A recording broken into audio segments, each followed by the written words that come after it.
সারাদিন কাজ কাম করে বেড়াবো আর আমার বৌমা সারাদিন টিকটক করে বেড়াবে। টিকটকে যে কি পেয়েছে আল্লাহ, আজকে মজা বৌমা দেখাবো। Hello guys, welcome to my YouTube channel. I am your Mrs বৌমা। চলো আজকে আমরা কি করি, তুমি রাখো তোমার ফোন, সারাদিন শুধু টিকটক করে বেড়াও। হ্যাঁ বাসায় এত কি কাম কাম সব আমার করে বেড়াচ্ছে, আমি বুড়ো বয়সে তোমার ছাবাল দিয়ে বে করে নিয়েছি টিকটক করা, ঘরে বসে খাওয়ার জন্য, টিকটক করানোর জন্য। হ্যাঁ এটা বুড়ো বয়স বলে, এটাকে সারাদিন তো পেঁচালি করতে থাকেন। বুড়ো বয়সে না মানুষেরা একটু রেস্ট করে, একটু বৌমার খাতিরদারি করে, তা না সবসময় তো আমাকে খোটা দেওয়াই লাগবে। কেন টিকটক কি আমি যে আয় করতেছি না, যে খাচ্ছ না, সেগুলো টিকটক থেকে আসতেছে মিসেস বৌমা।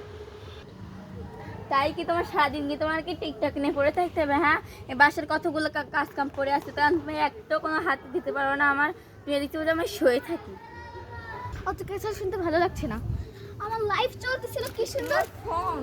ফোনের আজকে গুষ্টি গেলাই, আজকে সাবাল আসবে তোমার ফোন একদিন না আমি দুদিন।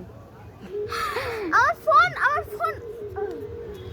ভিউয়ার্সরা কি বলবে, এত দজ্জাল শাশুড়ি আমি পুরো বলকান 1.5 লাখ টাকা আজকে দাঁড়া, আজকে বাসায় সাবাল আসুক, তারপর দেখ তোর একদিন বিচার আর আমার একদিন বিচার। আপনারা বলতেছি কেউ যেন বাড়ির আমি টিকটক গেলা বউ যেন ডাকবেন না। এত পরিমাণে যে কি বল পাঁচালে একটু যদি কোনো বাড়ি যদি কোনো কাজ কাম করে।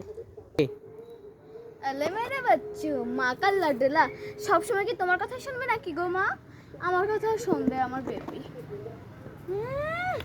বেবি সেটাই বেবি।